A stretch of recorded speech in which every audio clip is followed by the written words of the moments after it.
ॐ अज्ञानतिमिरान्धस्य ज्ञानाञ्जनशलाकया चक्षुरुन्मिलितं येन तस्मै श्रीगुरवे नमः। श्रीचैतन्यमनोभीष्टं स्थापितं येन भूतले स्वयं रूपकदा मह्यं ददाति स्वपदान्तिकं। वन्देऽहं श्रीगुरो श्रीयुतपथकमलं श्रीगुरुन् वैष्णवांश्च श्रीरूपं साग्रजातं सहगण रघुनाथान्वितं तं सजीवं साद्वैतं सावधूतं परिजनसहितं कृष्णचैतन्यदेवं श्रीराधाकृष्णपादान् सहगणललिता श्रीविशाखान्वितांश्च। हे कृष्ण करुणा सिंधु दीनबंधो जगत्पते गोपेश गोपिकाकांत राधाकांत नमोस्तुते।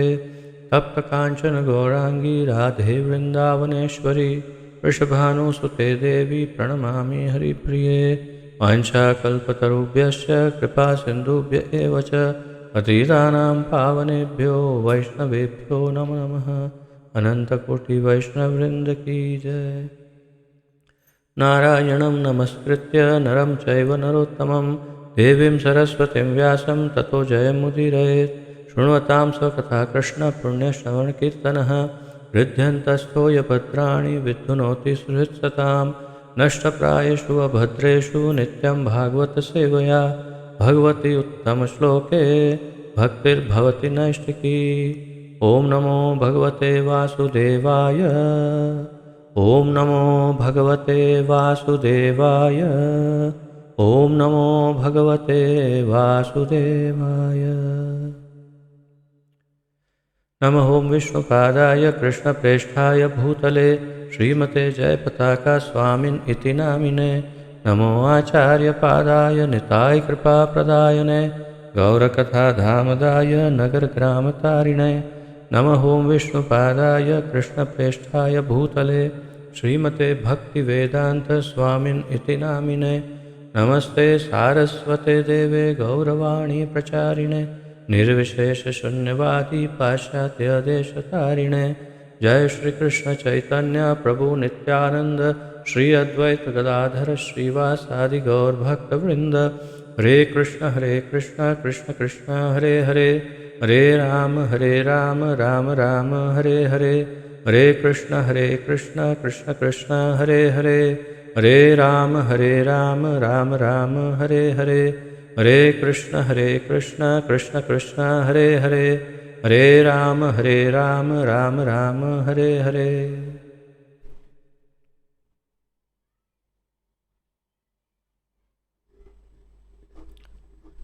आप सबका बहुत बहुत स्वागत है आज के इस अत्यंत महत्वपूर्ण ज्ञान यज्ञ में, जिसके अंतर्गत हम सम्मिलित रूप से श्रीमद् भागवत महापुराण का अध्ययन कर रहे हैं। इसका आलेखन हमारे इस्कॉन के संस्थापक आचार्य श्रीमद् अभय चरणारविंद भक्तिवेदांत स्वामी श्रील प्रभुपाद जी ने किया है। श्रील प्रभुपाद की जय। आप जैसे कि जानते हैं, हम प्रथम स्कंद के प्रथम अध्याय के प्रथम श्लोक का अध्ययन कर रहे हैं, जिसमें हम 3 सेशन उसके संपन्न कर चुके हैं। इतना बड़ा उसका तात्पर्य दिया है श्रील प्रभुपाद जी ने, इतना बृहद, इतना विशाल कि उसमें काफ़ी दिन लग गए हैं। आज चौथा दिन है केवल उस तात्पर्य को समझने के लिए। और अब तक हमने देखा कि श्रील प्रभुपाद जी ये प्रस्तावित करना चाहते हैं कि भगवान एक व्यक्ति है और उस व्यक्ति का एक नाम है और उसका नाम है कृष्ण। और वे अपने मन से ये प्रस्तावित करना नहीं चाह रहे हैं, बल्कि जैसा कि भगवान श्री वेद व्यास ने प्रथम श्लोक में कहा, वही दोहराना चाहते हैं। ओम नमो भगवते वासुदेवाय। तथापि जो भी पूरा वर्णन है उस श्लोक में, उससे ये प्रस्थापित हो रहा है कि परम सत्य, सत्यम परम धीमहि, परम सत्य ही वासुदेव है और वासुदेव ही परम भगवान कृष्ण है। वही है जो एक ग्वाल बाल के रूप में, एक ग्वालिया के रूप में ब्रज में माखन चोरी आदि की लीला करते हैं, वही कृष्ण जो बिल्कुल सामान्य लगते हैं, वास्तव में वे परम भगवान हैं। तो जो चर्चा चल रही थी उसमें जहाँ तक हम कल विराम लिए, उससे आगे आज देखते हैं।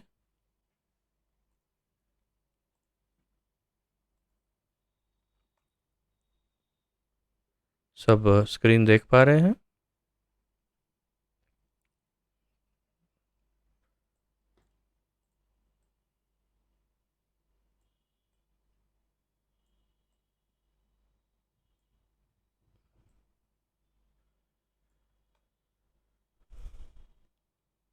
तो कल हमने देखा कि कई उदाहरणों के साथ प्रभुपाद जी ने बहुत कुछ समझाया, और मुख्य रूप से ये कि परम सत्य के तुल्य पूरी तरह से कुछ भी नहीं है।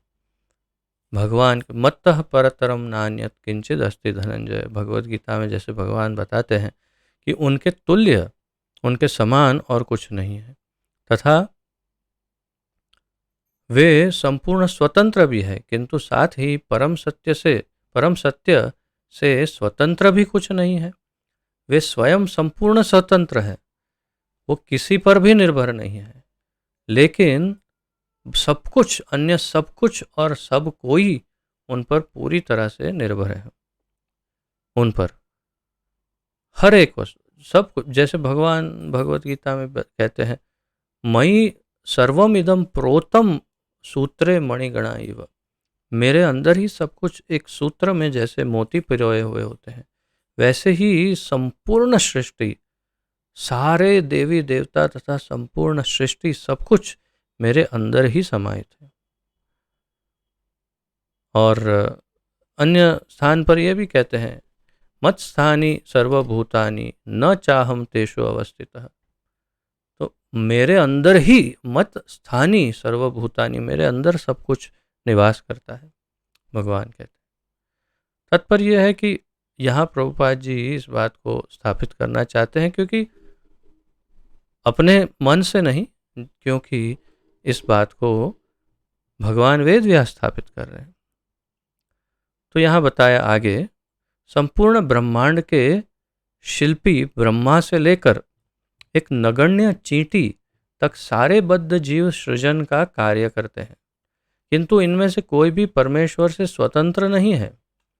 एक छोटी चींटी हो, नगण्य, या ब्रह्मा जी हो या कोई भी हो, सभी कुछ न कुछ सर्जन करते हैं, सृजन, कुछ न कुछ बनाते हैं, कुछ रचना करते हैं।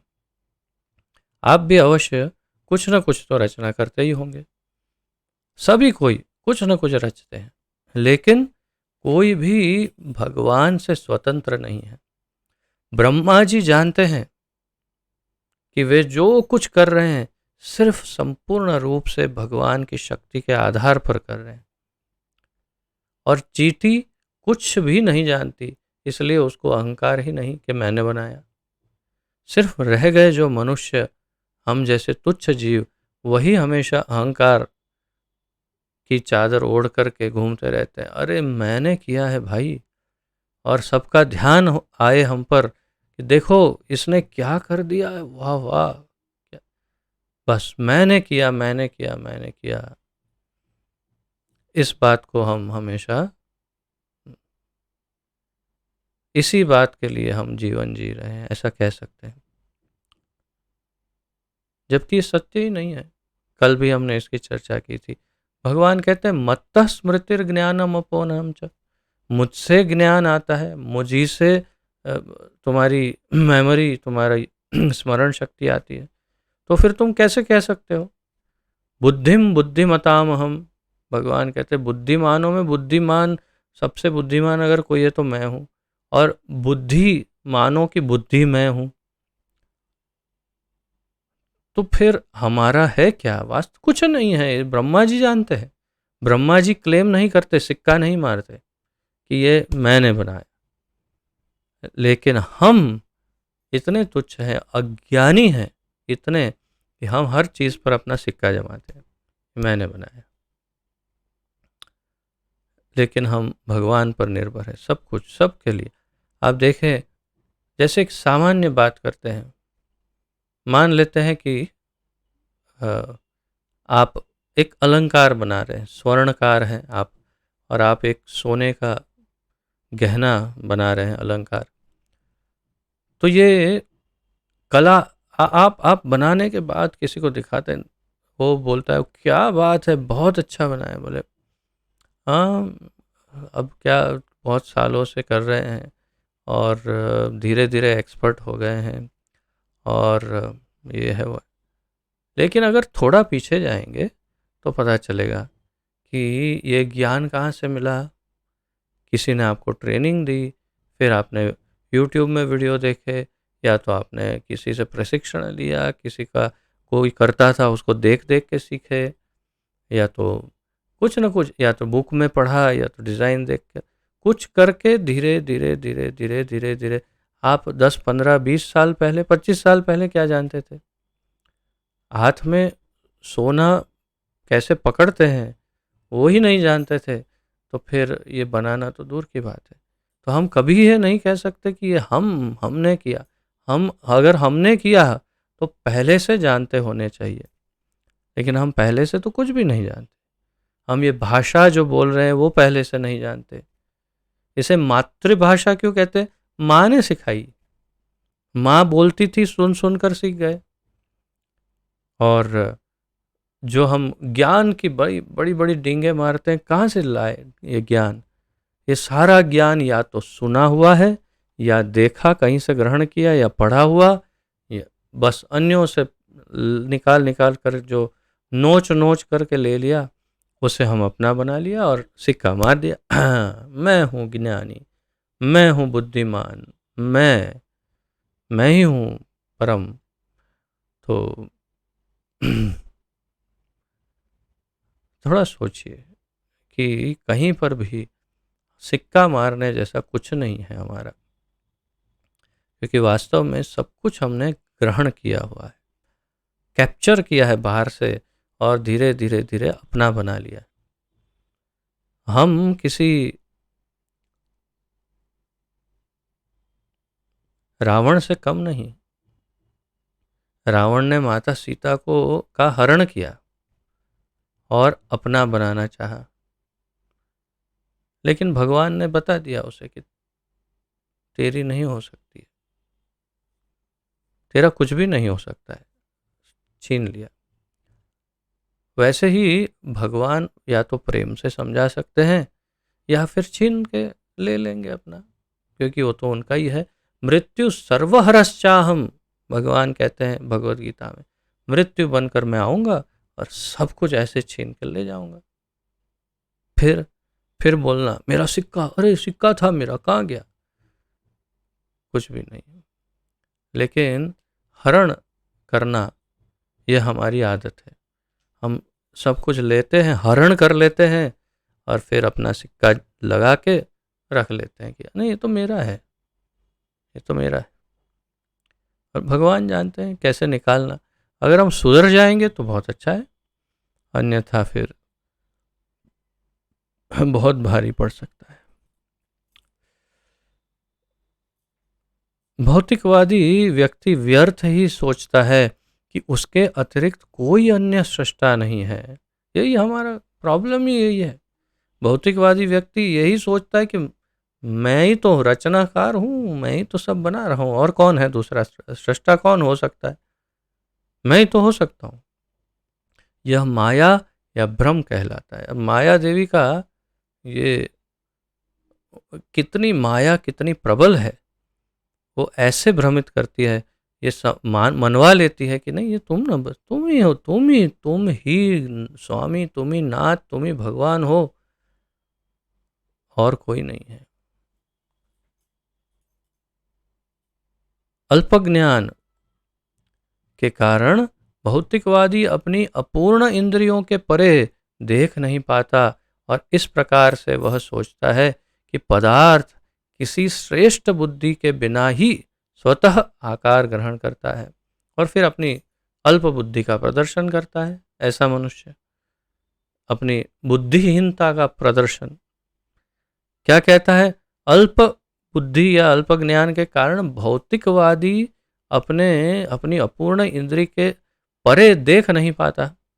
ये नहीं समझ पाता कि मेरी इंद्रियों की लिमिटेशन है, इससे परे जो कुछ है मुझे हो सकता है, लेकिन मुझे दिखता नहीं।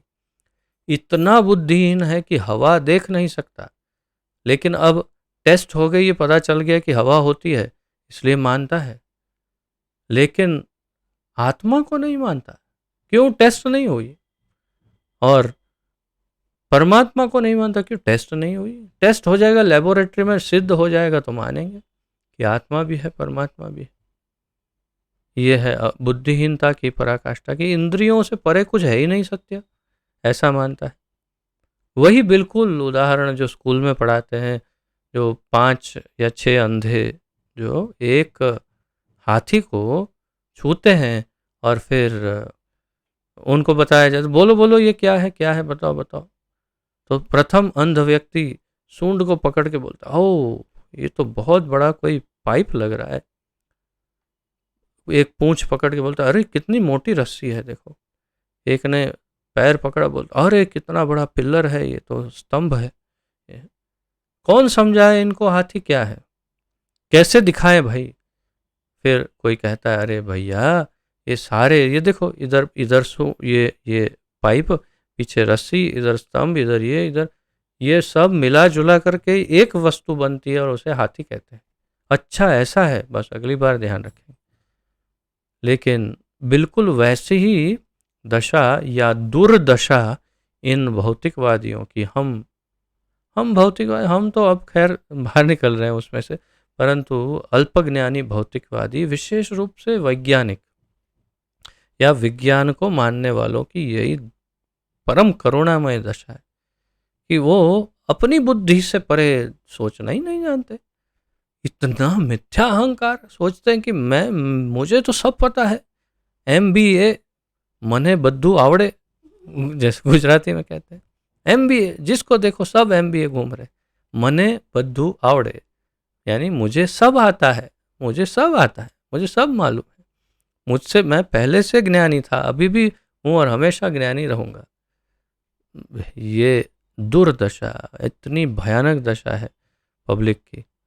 और अपनी इंद्रियों से परे देख नहीं पाते और सोचते हैं कि पदार्थ कैसे उत्पन्न हुआ, किसी श्रेष्ठ बुद्धि के बिना अपने आप आकार ग्रहण कर लेता है। एक धमाका हुआ और सब कुछ रचना आ गई।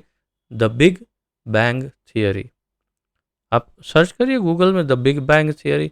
एक जोरदार धमाका हुआ, वैज्ञानिक बोलते हैं, और धमाके के कारण सारी सृष्टि की रचना हुई। प्रभुपाद जी समझाते हैं, बहुत करीब हो तुम, धमाका एक प्रकार से हुआ, सत्य है, लेकिन वो क्या है? जब महाविष्णु ने प्रकृति, स्थूल प्रकृति पर अपनी दृष्टिपात किया, दृष्टिपात, तो उनकी दृष्टि से एक विशाल एक सृजन की प्रक्रिया प्रारंभ हुई। हो सकता है उसमें धमाके जैसा कुछ लगा हो, लोग एक उनको थोड़ा उनका मान रखने के लिए प्रभुपाद जी कहते हैं, हाँ महाविष्णु की दृष्टि से जो प्रकृति गर्भस्थ हुई और रचना हुई, तो वो धमाका हो सकता है, हुआ होगा। या फिर क्या मालूम, प्रकृति इतनी प्रसन्न हो गई जब महाविष्णु ने दृष्टिपात किया, तो प्रसन्न होकर उसने एक 555 बॉम्ब फोड़ा हो कि चलो आज तो प्रसन्नता है, थोड़े पटाखे जलाते, और फिर आपको लगा हो कि धमाका हुआ सब इत्यादि। कहने का मतलब है, आप सोचिए कि किस हद तक की बेवकूफ़ी, मूर्खता, बुद्धिहीनता, अज्ञानता का प्रदर्शन करते हैं और निर्लज्ज होकर करते हैं, बेशर्म होकर के अपनी बुद्धिहीनता का प्रदर्शन। धमाका हुआ, सब बन गया, वाह। प्रभुपाद जी पूछते हैं, और ऐसे एकाधा धमाका तो किसी ने देखा होगा हजारों वर्षों में कि उस धमाके के बाद कुछ नया बना हो? कुछ नहीं तो एक मच्छर, दो चार मक्खियां, कुछ एक आध मुर्गी कुछ तो बना होगा, एक आध धमाका हुआ तो फिर ये सब कैसे हो गया? उत्तर नहीं है। किंतु श्रील व्यासदेव ने इस श्लोक में इसका खंडन किया है। चूंकि परम पूर्ण या परम सत्य प्रत्येक वस्तु के उद्गम है, अतः परम सत्य के शरीर से स्वतंत्र कोई भी वस्तु नहीं हो सकती। उन्होंने इस श्लोक में ये बताया। ओम नमो भगवते वासुदेवाय इत्यादि। और फिर उन्होंने क्या कहा? परम पूर्ण या परम सत्य, सत्यम परम धीमहि, प्रत्येक वस्तु के उद्गम है, अतः परम सत्य के शरीर से स्वतंत्र कोई भी वस्तु नहीं। देखिए, जन्माद्यस्य यतो अन्वयात इतरतश्चार्थेषु अभिज्ञः स्वराट। तो अगर हम इसका अर्थ देखें, जन्म आदि उत्पत्ति, पालन तथा संहार अस्य प्रकट ब्रह्मांडों का यतः जिनसे प्रत्यक्ष रूप से, अप्रत्यक्ष रूप से तथा उद्देश्यों में पूर्ण रूप से अवगत इत्यादि। तो किससे होता है ये सब? परम सत्य से। परम सत्य क्या है? भगवते वासुदेवाय। वो परम सत्य जिसका नाम है, जिसे भगवते यानी भगवान कहते हैं, और उनका नाम है वासुदेव, उनसे सब कुछ उत्पन्न होता है, सब कुछ उन्हीं में विलीन हो जाता है। और फिर धामना स्वेन सदा निरस्तकुहकम सत्यम परम धीमहि। और ऐसे भगवान हमेशा अपने धाम में तो रहते ही हैं, और ब्रह्मा जी को ज्ञान भी देते हैं। और तेजोवारी मृदाम यथा विनिमयो यत्र त्रिसर्गो मृष इत्यादि। तो ये श्लोक को यदि मैंने आपको पहले भी बताया था, फिर बताता हूँ आज। इस श्लोक को आप उस दिन कितना बताया था स्मरण नहीं है, लेकिन आज बताता हूँ कि 108 बार, 108 बार यदि इस श्लोक का अध्ययन करेंगे, जैसे हम अभी कर रहे हैं वैसा अध्ययन, तो शायद इसकी पकड़ आएगी। इसकी पकड़, बहुत वर्षों पूर्व मैंने इसको कंठस्थ किया था इस श्लोक को, लेकिन यकीन मानिए मैं हमेशा, बहुत सारे श्लोक याद रहते हैं, लेकिन इस श्लोक को मैं हमेशा भूलता रहा। क्यों भूलता रहा? क्योंकि इस पर पकड़ नहीं आई कभी। यानी कि इस श्लोक को पूर्ण रूप से समझ करके जब तक समझेंगे नहीं, स्मरण नहीं रहेगा। तो समझने का जो अभाव है, उसके कारण स्मरण ही नहीं रहता। अब कैसे समझा जाए? तो इसका यही उपाय है कि इसको आप 108 बार, 100 बार, 200 बार, 500 बार जब तक पढ़ते रहें, तो आपको इसका एक एक अर्थ अंदर से आगे निकलता जाएगा, समझते जाएंगे। एक एक शब्द पर चिंतन, एक एक शब्द पर मेडिटेशन, एक एक शब्द पर मेडिटेशन। जैसे ये स्वराट शब्द है, इस पर तो प्रभुपाद जी ने कितना कितना लिखा है। आप केवल जो हमारा इस्कॉन का वेदाबेस नाम का जो प्रोग्राम है, सॉफ्टवेयर, उसके अंदर इसको आप सर्च करिए, स्वराट, जस्ट टाइप स्वराट वेदा, वही तो वेदाबेस ही तो खुला था तुम्हारा वेदाबेस में। Just type Swarat in the search bar, here it is your search bar right in front of you, जिसमें ब्लू है। Just type Swarat and enter. देखो कितना सर्च कितना आता है, अर्थात कि रिजल्ट कितना आता है। हाउ मैनी, नो, वहाँ पर काउंट होगा, नीचे दिखा है कहीं सर्च नीचे के बार में। एनीवे तो ये ठीक से हो नहीं पा रहा है, लेकिन स्वराट शब्द पर इतना ज़्यादा लिखा है प्रभुपाद जी ने, क्योंकि बार बार रिपीट किया है, अनेक बार। क्यों? स्वराट यानी स्वतंत्र, संपूर्ण स्वतंत्र, और ऐसी स्वतंत्रता और किसी के पास नहीं, किसी अन्य के पास ऐसी संपूर्ण स्वतंत्रता नहीं है। सभी उन पर निर्भर है, परतंत्र है। परतंत्र किस पर? भगवान पर है, और भगवान स्वराट है। तो एक एक शब्द पर यदि जन्माद्यस्य, जन्म आदि अस्य, इस पर अगर आप चिंतन करें तो बहुत बहुत सारा निकलता जाएगा। इस प्रकार ये श्लोक जो है वास्तव में बड़ा महत्वपूर्ण, और इस पर जितना समय बिताना हो बिता सकते हैं, बिताना चाहिए ताकि ज्ञान स्पष्ट रहे।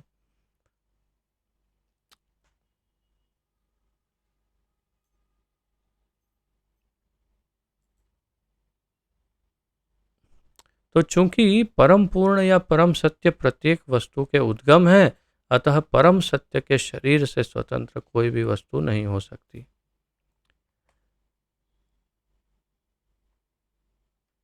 अब इसको कैसे समझा जाए?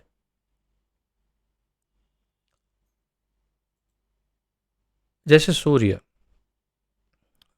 उदाहरण के रूप में, सूर्य से निकलने वाली अग्नि शिखाएं या अग्नि की ज्वालाएं, और फिर उसमें से निकलने वाली ऊष्मा यानी गर्मी, और फिर उसमें से निकलने वाले किरण।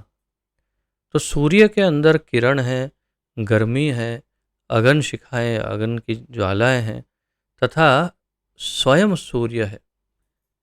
तो आप इन सब वस्तुओं को, यानी कि सूर्य के किरण, बिना सूर्य के किरण हो नहीं सकते, बिना सूर्य के वो गर्मी नहीं हो सकती, बिना सूर्य के उसकी ज्वालाएं नहीं हो सकती, और ये सारे सूर्य के अंदर समाहित है, उसी से उत्पन्न होते हैं, और उसका मूल स्रोत सूर्य है, इसलिए संपूर्ण रूप से सूर्य पर निर्भर है। लेकिन सूर्य इन पर निर्भर नहीं है, सूर्य से ये सब उत्पन्न हो रहा है। बस वैसा ही उदाहरण भगवान और हम सबका, बाकी सभी भगवान पर निर्भर है, और भगवान मूल है इसलिए स्वतंत्र है। देह के साथ जो कुछ घटित होता है वह देही को तुरंत ज्ञात हो जाता है। सामान्य रूप से अगर करिए,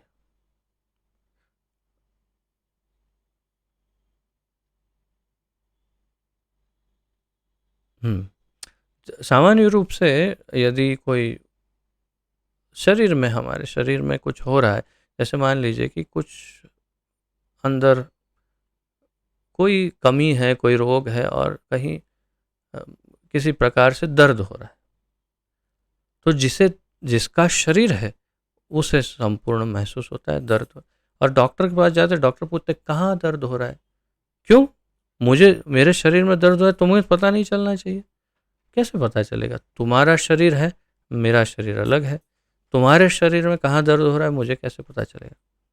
तो देह के साथ जो कुछ घटित होता है वह देही को तुरंत ज्ञान हो जाता है, ज्ञात हो जाता है। जैसे कहीं पर हम चल रहे हैं, चींटी काटती है तो एकदम से, या मच्छर काटते एकदम खुजलाने लगता है, क्यों? उस देही को ज्ञात हो जाता है। लेकिन पड़ोसी को ज्ञात नहीं होता है, उसे पता नहीं चलता है कि इसको क्या हो रहा है।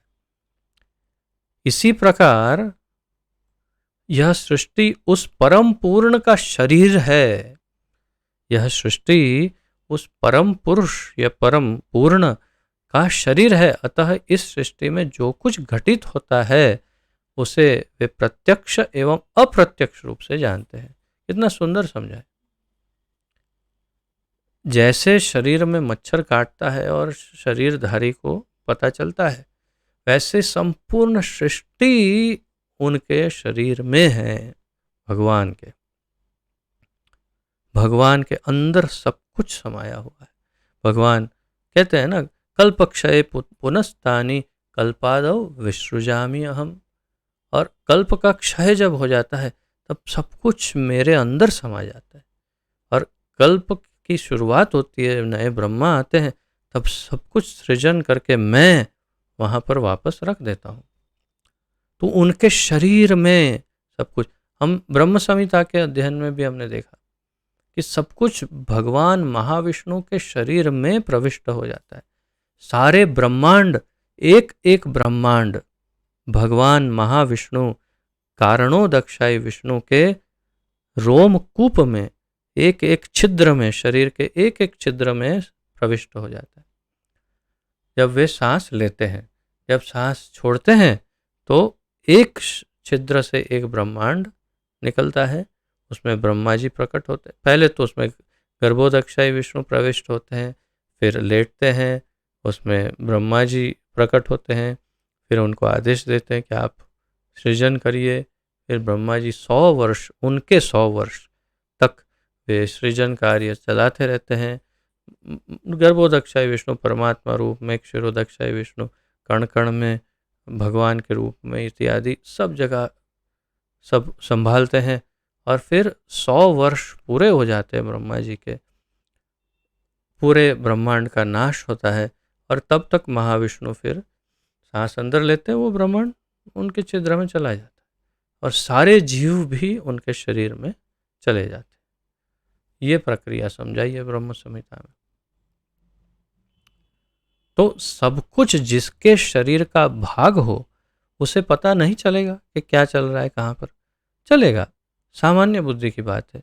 यही प्रभुपाद जी उदाहरण से समझा रहे हैं।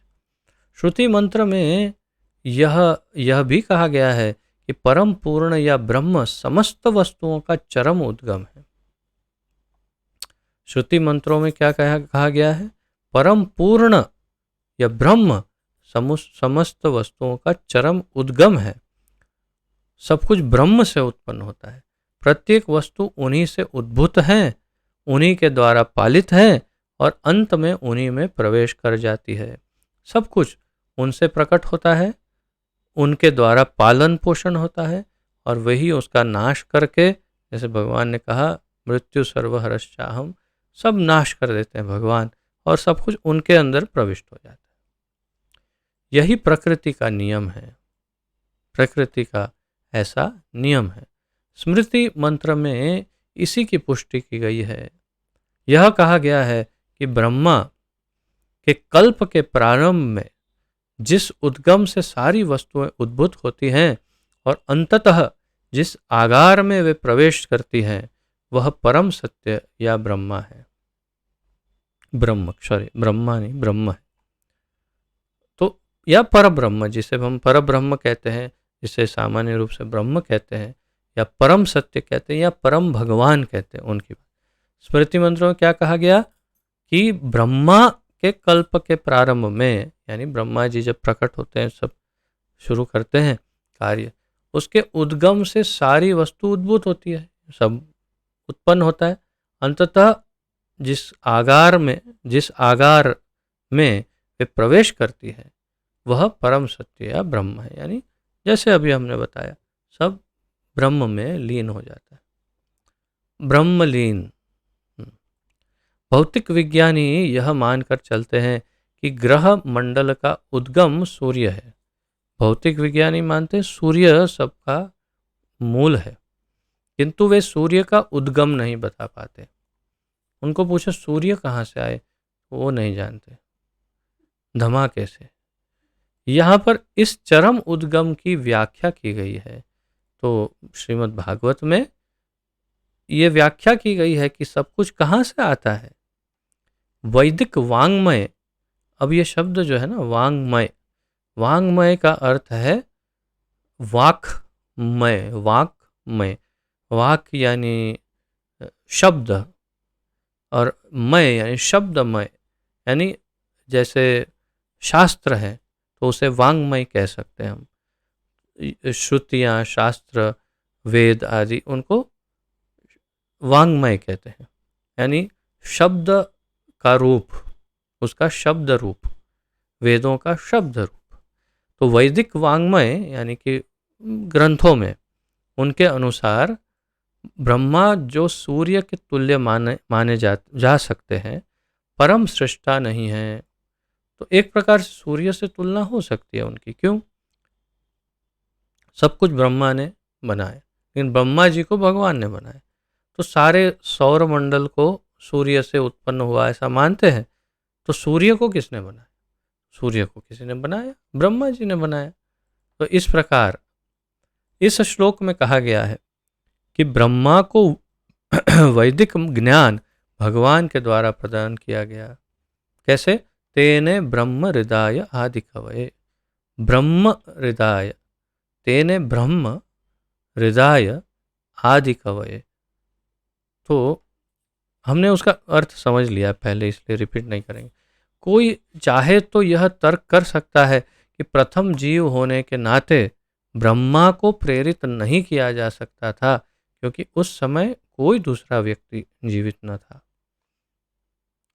अगर हम सोचे तो ऐसा तर्क वितर्क कर सकते हैं कि वो प्रथम जीव थे ब्रह्मा, और उनको ऐसा प्रेरित कैसे किया जा सकता था कि कोई, यानी प्रेरणा कौन देगा जब व्यक्ति ही पहला है, तो उसे प्रेरणा कौन देगा, कौन कहेगा चलो रचना करो।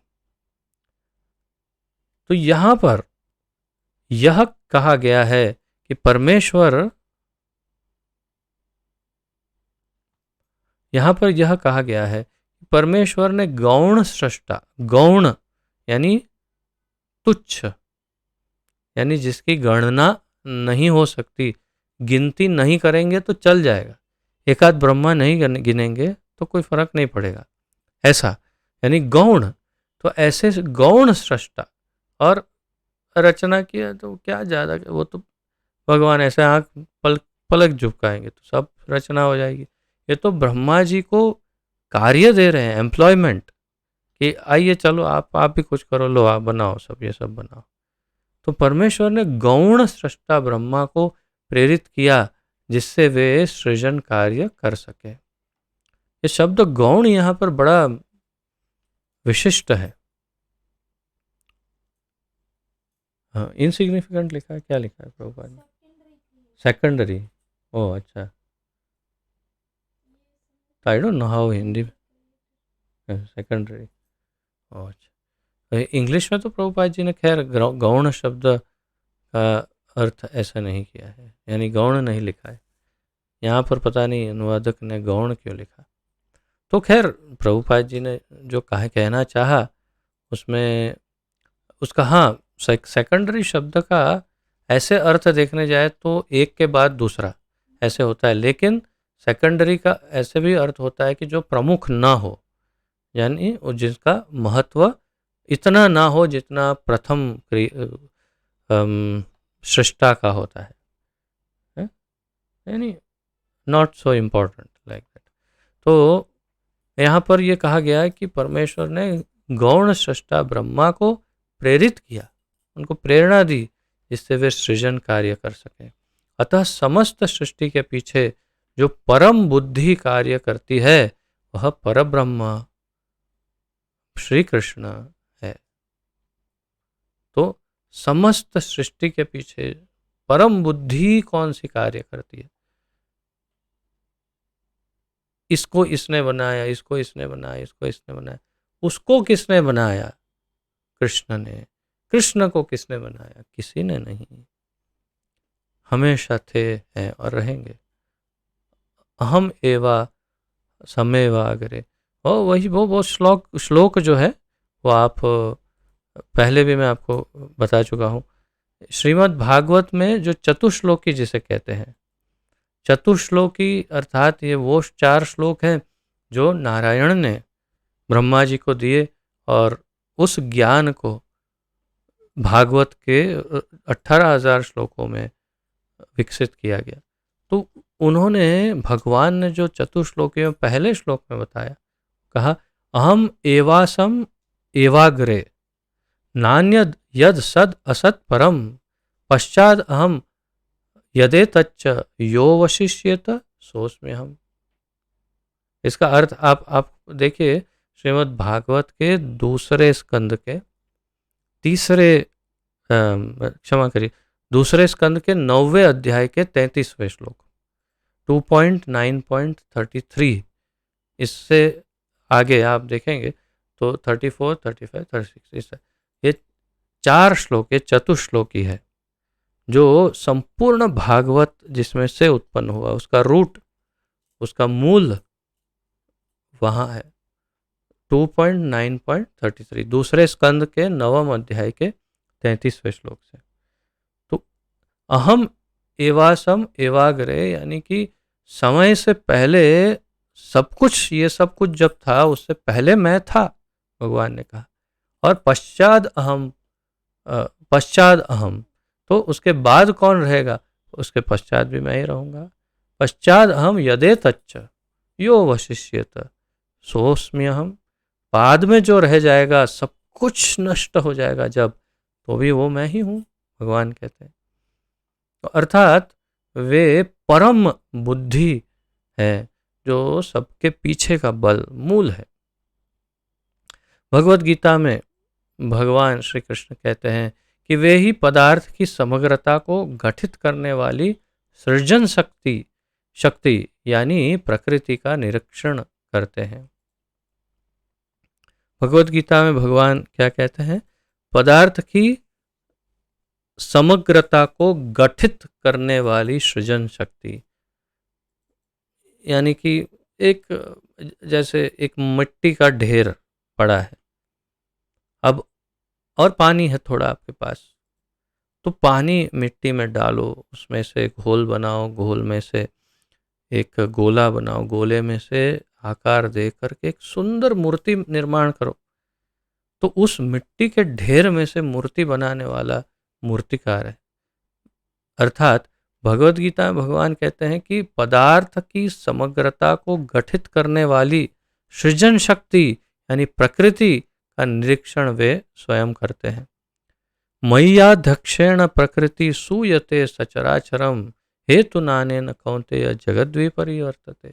भगवान कहते हैं मयि अध्यक्षेण प्रकृति, मेरी अध्यक्षता में ये प्रकृति सूयते सचराचरम, तो ये चर और अचर सब कुछ जो है, इसका सृजन करना, पालन, ये वो सब कुछ प्रकृति मेरी अध्यक्षता में करती। तो मैंने ये कार्य सौंप दिया ब्रह्मा जी को कि आप करो, ये बनाओ, और शंभु को, शक्ति को, और इसको सबको लगा दिया काम पर, लेकिन सब कुछ संचालन मेरे निर्देशन और मेरी इच्छा के अनुसार हो रहा है। तो वो उसके पीछे की मूल शक्ति सृजन की मेरे पास है, भगवान कहते हैं। अतएव श्री व्यासदेव ब्रह्मा की नहीं अपितु परमेश्वर की पूजा करते हैं, जो सृष्टि कार्यों में ब्रह्मा का मार्गदर्शन करने वाले हैं। इसलिए इन्होंने तेने ब्रह्म हृदय आदि कवये कह दिया कि ब्रह्मा जी को हृदय में बैठकर ज्ञान दिया भगवान ने। इसलिए ओम नमो भगवते वासुदेवाय, उन्होंने इसलिए ये नहीं कहा कि ब्रह्मा जी को प्रणाम। देखिए इस श्लोक की कितनी विशेष बातें धीरे धीरे सामने प्रभुपाद ला रहे हैं कि वास्तव में परम भगवान कृष्ण ही है। इस श्लोक में अभिज्ञ तथा स्वराट शब्द महत्वपूर्ण है। ये दो शब्द परमेश्वर और अन्य सभी जीवों में अंतर बताते हैं। अभिज्ञ यानी सब कुछ जानते हैं, और स्वराट यानी संपूर्ण स्वतंत्र। तो ये दो शब्द परमेश्वर और सभी जीवों में अंतर बताते हैं। क्यों? कोई भी जीव कभी ये नहीं कह सकता कि मैं सब कुछ जानता हूँ। हाँ, ये बोल सकता है कि MBA મને બધું આવડે, परंतु आवड़े कशु नहीं, मूर्खो होय। पर बोलता है मने બધું आवड़े, मुझे सब आता है, मुझे सब आता है, मानता है, सोचता है, लेकिन कुछ नहीं आता है। ऐसा कभी नहीं हो सकता कि वो बोलेगा कि नहीं ये चीज़ भी आती है, वो भी आती है, ये भी आता है, ये भी आता है। कुछ ऐसा नहीं कि नहीं आता, ऐसा नहीं हो सकता। लेकिन भगवान ऐसे हैं, उनको सब कुछ आता है, सब कुछ जिसकी आप कल्पना कर सकते हो या नहीं कर सकते, सब आता है भगवान। इसलिए अभिज्ञ है। और स्वतंत्रता, हम इस पर निर्भर, उस पर निर्भर, भगवान किसी पर निर्भर नहीं, संपूर्ण स्वतंत्र, स्वराट। और ये अंतर दिखाता है जीव का और भगवान का। दूसरा, कोई भी जीव अभिज्ञ अथवा स्वराट नहीं है। अर्थात कोई भी जीव न तो पूरी तरह जानता है, न ही पूर्ण रूप से स्वतंत्र है। प्रभुपाद जी बता रहे हैं, यहाँ तक कि सृष्टि करने के लिए ब्रह्मा को भी परमेश्वर का ध्यान करना होता है, जैसे कल मैं बता रहा था। तो फिर आइंस्टाइन जैसे महान वैज्ञानिकों या विज्ञानियों के विषय में क्या कहा जा सकता है? प्रभुपाद जी कह रहे हैं, अगर ब्रह्मा जी को भी ध्यान करके 1000 वर्ष तपस्या में बैठकर फिर जब भगवान प्रसन्न होते हैं और आज्ञा देते हैं, शक्ति देते हैं, आशीर्वाद देते हैं, तब वे सृजन करते हैं, तो फिर आइंस्टाइन की क्या बात करेंगे, या ऐसे कोई भी वैज्ञानिक। ऐसे विज्ञान विज्ञानियों का मस्तिष्क निश्चित रूप से किसी मनुष्य की उपज नहीं है। अरे, लोगों ने सोचा ये आइंस्टाइन इतने ब्रिलियंट है, इनके निश्चित रूप से उनका जो ब्रेन है, ब्रेन दिमाग, स्थूल दिमाग अंदर जो हिलता रहता है ना, वो स्थूल दिमाग, उसमें कुछ विशेष होगा। तो स्टडी करते हैं, खोल के देखने लगे कि भाई आइंस्टाइन के दिमाग में ऐसा क्या है। पता चला कि एक मजदूर का दिमाग, एक आइंस्टाइन का दिमाग, किसी स्त्री का, किसी इसका, किस सबका देखा, सब लगभग एक समान है, कोई विशेषता नहीं, कुछ भी अलग नहीं। तो इसका अर्थ ये तो स्पष्ट हो जाता है सामान्य बुद्धि से कि अंदर ये स्थूल दिमाग जो है अंदर का, उससे कोई अंतर नहीं पड़ता है। ये बुद्धि इस दिमाग की उपज नहीं है, यानी कि स्थूल तत्व नहीं है बुद्धि। मन, बुद्धि, अहंकार, ये तीनों सूक्ष्म तत्व है। अभी इनको कैसे समझाए? जब कोई विज्ञानी ऐसा मस्तिष्क नहीं बना सकता, तो फिर उन मूर्ख नास्तिकों का क्या कहना जो भगवान की सत्ता को चुनौती देते हैं। अब ऐसा आइंस्टाइन दूसरा नहीं बना सकते, तो फिर भगवान बनने की बात करते हैं, उन मूर्खों के बारे में क्या बताएं। यहाँ तक कि मायावादी, निर्विशेषवादी जो अपने अपने आप को भगवान से एकाकार होने की डींग मारते रहते हैं, न तो अभिज्ञ है न स्वराट। प्रभुपाद जी यहाँ पर उनको भी लपेटे में ले रहे हैं, जो निर्विशेषवादी या मायावादी है और अपने आप को अंततोगत्वा भगवान, हम अंततोगत्वा तो मोक्ष प्राप्त करके भगवान ही बन जाएंगे बताते हैं। तो प्रभुपाद जी कहते हैं कि आप इतनी डींगे मारते हो, क्या आप सब जानते हो? क्या आप स्वतंत्र हो? यदि आप में अमुक मात्रा में भी यदि ज्ञान और स्वतंत्रता नहीं, तो फिर आप कैसे भगवान हो सकते हो? तो वास्तव में ये भी एक प्रकार के नास्तिक ही है। ऐसे निर्विशेषवादी भगवान का तादात्म्य प्राप्त करने के लिए ज्ञान ज्ञानार्जन हेतु कठिन तपस्या करते हैं।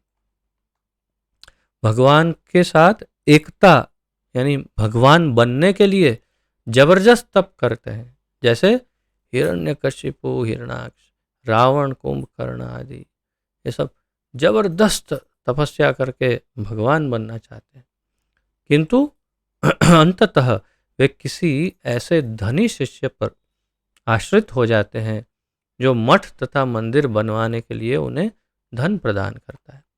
तो शुरुआत तो करते, अभी पहले के युग में तो हो भी जाता था, अब तो कैसे कैसे ध्यान होगा, क्या होगा।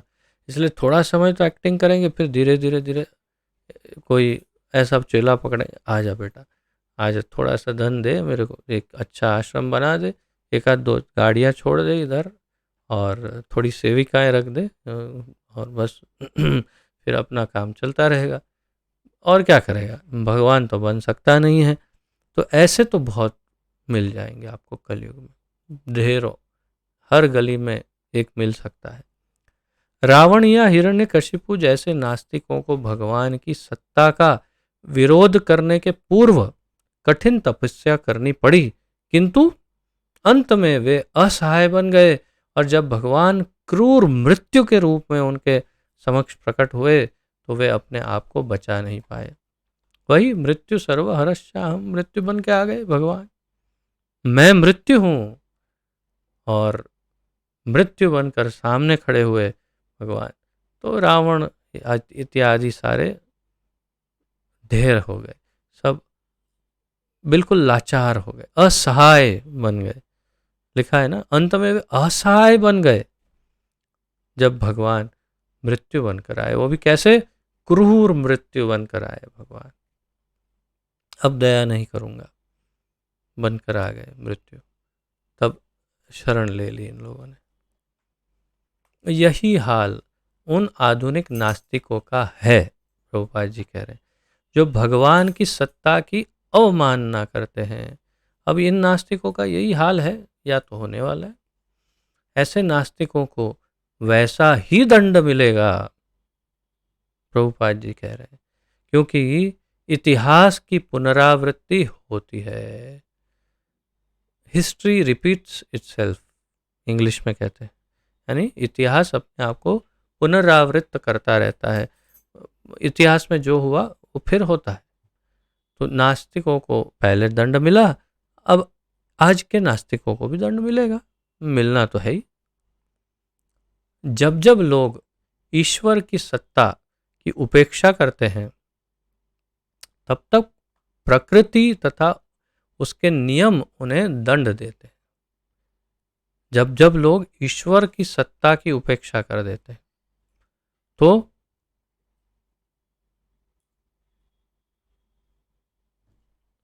अब ये आपकी ट्रैफिक लाइट जैसा है, सामान्य एकदम उदाहरण। भाई सरकार ने नियम बनाया, ट्रैफिक सिग्नल रखे, हरी बत्ती में जाओ, लाल बत्ती में रुक जाओ। अब आप कहो कि नहीं हम नहीं मानते, हम तो वही करेंगे जो हमारा मन चाहेगा, हम तो अपने मन के राजा हैं और हम नहीं मानते। चलो क्या करोगे? हम लाल सिग्नल में निकलेंगे, पुलिस वाला पकड़ेगा, अंदर डाल देगा। क्यों नहीं कर सकते तुम अपनी मनमानी? तो जब जब लोग ईश्वर की सत्ता की उपेक्षा करते हैं, तब तक प्रकृति तथा उसके नियम उन्हें दंड देते हैं। तो मान लीजिए पुलिस ने दंड दिया, लेकिन अगर उससे भी नहीं हो, तब फिर स्वयं भगवान आ सकते हैं दंड देने के लिए। इसकी पुष्टि भगवत गीता के इस सुप्रसिद्ध श्लोक द्वारा भी होती है। सुप्रसिद्ध श्लोक, ये सब जानते हैं श्लोक को। यदा यदा ही धर्मस्य ग्लानि ही, तो जब जब धर्म की हानि होती है और अधर्म की वृद्धि होती है, तब तब हे अर्जुन मैं स्वयं अवतरित होता हूँ। भगवत गीता 4.7, चौथे अध्याय का 7वां श्लोक। सब लगभग आधी पृथ्वी जानती होगी इस श्लोक को। यदा यदा ही धर्मस्य ग्लानिर्भवति भारत। तो कब आता हूं मैं? तब तब जब जब धर्म की ग्लानि होती है, यानी कि उसका ह्रास, उसका पतन, उसका नाश होता है धर्म का, तब तब मैं उसको, उसकी क्या कहते हैं, स्थापना, धर्म संस्थापनार्थाय, उसकी पुनः स्थापना करने धर्म की, और भक्तों के को आनंद प्रदान करने के लिए मैं पुनः आता हूँ, मैं आता हूँ, भगवान कहते हैं। तो भगवान को स्वयं आना पड़ता है, सरकार स्वयं आ जाती है मैदान में, अगर बहुत ज़्यादा इसका विरोध होने लगे तो, या बहुत ज़्यादा धर्म का नाश हो जाए, तो स्वयं भगवान आके थोड़ा सेटिंग सही करके फिर चले जाते हैं। जैसे कोई बड़ी कंपनी, कोई बहुत बड़ा मशीन चल रहा हो, वो थोड़ा छोटे मोटे खराबियों के लिए एक दो दो चार 10 मैकेनिक रखे हो, लेकिन कोई बड़ी खराबी आ जाए तो फिर बड़े इंजीनियर को बुलाते हैं। वो इंजीनियर साहब ही ठीक कर सकते हैं, उनको बुलाइए। वो आते हैं और 10 मिनट में सब ठीक करके फिर चले जाते हैं। वैसे ही भगवान का कार्य है। जब सब ये देवी देवता प्रकृति आदि से कुछ नहीं होता, तब फिर स्वयं भगवान आते, चलो रुको आता हूँ मैं, से भी टाइम हो गया है मेरा, बहुत टाइम से नहीं आया। और फिर धर्म संस्थापनार्थाय संभवामि युगे युगे, तो हर युग युग में आके मैं धर्म संस्थापन करता हूँ। परमेश्वर परम पूर्ण है, इसकी पुष्टि समस्त श्रुति मंत्रों द्वारा होती है। तो भगवान परम पूर्ण है। ओम पूर्णमदः पूर्णमिदं पूर्णात् पूर्णमुदच्यते पूर्णस्य पूर्णमादाय पूर्णमेवा अवशिष्यते। ये श्रुति मंत्र है। पूर्णम, भगवान पूर्ण है, पूर्ण है, पूर्ण है, और पूर्ण में से पूर्ण ही आता है। पूर्ण में से पूर्ण निकालो तो पूर्ण है, पूर्ण में पूर्ण डालो तो भी पूर्ण ही रहता है। जीरो में से जीरो निकालो, जीरो रहता है, जीरो में जीरो डालो तो जीरो रहता है। हमेशा ऐसे ही पूर्ण परम परमेश्वर पूर्ण है। इसकी पुष्टि समस्त श्रुति मंत्रों द्वारा होती है। श्रुति मंत्रों में ही कहा गया है कि परम पूर्ण भगवान ने पदार्थ के ऊपर दृष्टि फेरी, यानी दृष्टिपात किया, तो सारे जीव उत्पन्न हो गए। ये जीव भगवान के अंश रूप है। तो भगवान के अंश हम भगवान के दृष्टि से उत्पन्न हुए। वे ही इस विशाल भौतिक सृष्टि का आध्यात्मिक स्फुलिंग रूप बीज से आविष्ट करते हैं, और इस प्रकार सृजनात्मक शक्तियां चालू हो जाती है, जिससे अनेक आश्चर्यजनक सृष्टियां उत्पन्न होती हैं। तो यहाँ समझा रहे हैं कि वे ही इस विशाल भौतिक सृष्टि को आध्यात्मिक स्फुलिंग रूपी बीज से आविष्ट करते हैं। आध्यात्मिक स्फुलिंग रूपी बीज, थोड़ा कॉम्प्लिकेटेड लग रहा है ना। तो इसका सार देखते हैं। तो विशाल भौतिक सृष्टि जो है उसको एक आध्यात्मिक बीज में से संपूर्ण भौतिक सृष्टि का विकास करते हैं। तो इसका बीज भौतिक नहीं है, इसका बीज आध्यात्मिक है, और उसमें वे शक्ति डालते हैं, अपनी दृष्टि से शक्ति डालते हैं, और उसके द्वारा संपूर्ण भौतिक सृष्टि आकार लेती है, और उसमें सृजनात्मक शक्तियाँ चालू हो जाती है। किसमें? उस ढेर में, उस प्रकृति में जहाँ जो निर्जीव है उसके अंदर दृष्टि डालते हैं, वो अंदर रिएक्शन प्रारंभ हो जाता है, और इसमें सृजन शक्ति आ जाती है, और जिसके अनेक आश्चर्यजनक उससे सृष्टियाँ उत्पन्न होती है। यानी फिर आप जो जैसे साइंटिस्ट कहते हैं पहले अमीबा बना, फिर उसमें से धीरे धीरे धीरे माइक्रो ऑर्गेनिजम्स, ये वो, फिर कीड़े बने, फिर ये बना वो बना, वो ठीक है, चलो मानते हैं वो सब थोड़ा बहुत, लेकिन उसके मूल में क्या है?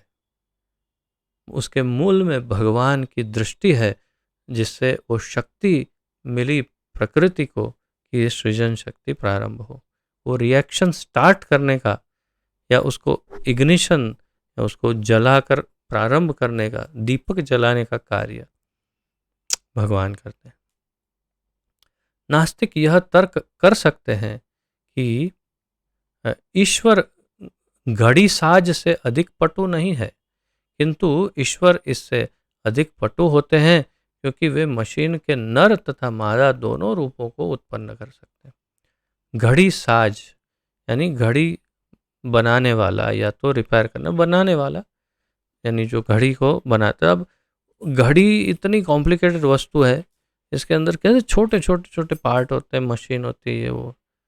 तो नास्तिक ये मानते हैं कि ईश्वर क्या ये घड़ी बनाने वाले से ज़्यादा बुद्धिमान होंगे? उनको कहाँ को बहुत समझ में आता होगा, चलो क्या करते होंगे बैठे बैठे। किंतु ईश्वर ये बुद्धिहीनता की लिमिट नहीं है, क्या बताएं। प्रभुपाद जी फिर भी प्रेम से समझाते हैं कि किंतु ईश्वर इससे अधिक ज्ञानी होते हैं, क्योंकि वे मशीन में ऐसे मशीन बनाते हैं, दो मशीन जब आपस में मिलते हैं तो तीसरा मशीन उत्पन्न होता है। बताओ, ऐसा आप बना सकते हो? आप बनाओ, आप ऐसा बना के दिखाओ।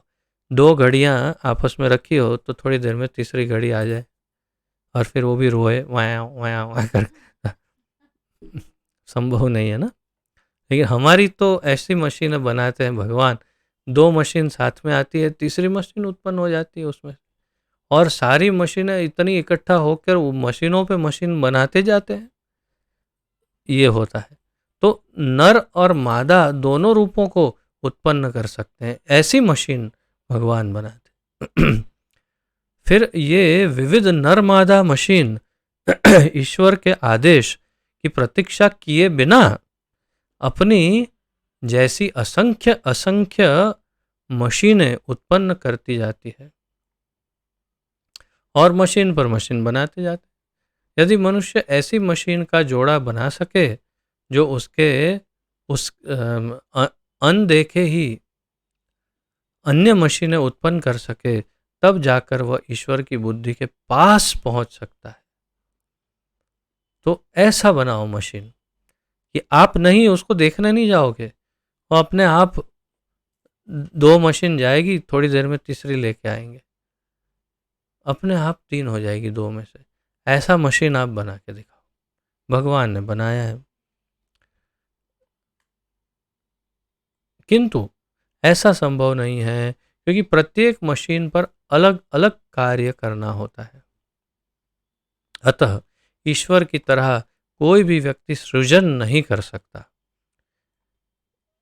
ईश्वर का अन्य नाम असमूर्ध्व है। तो एक यहाँ पर देखते हैं,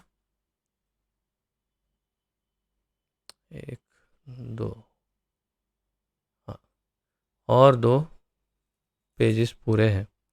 आज तो हम पूर्ण कर नहीं सकेंगे। मुझे लगा था कि आज पूर्ण कर देंगे, लेकिन मैं जानता था नहीं कर सकते, फिर भी लगता था कि कर लेंगे।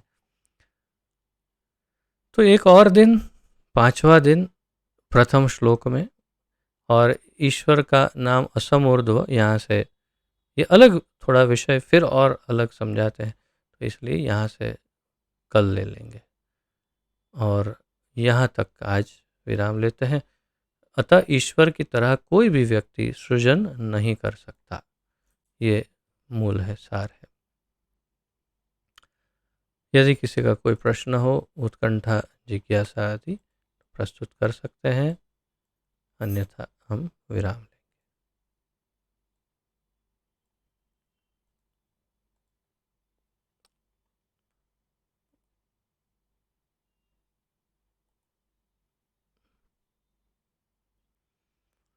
मैं देखता हूँ कई कई भक्त काफ़ी लेट आते हैं, तो 5:45 तक आ जाना प्रयास करिए।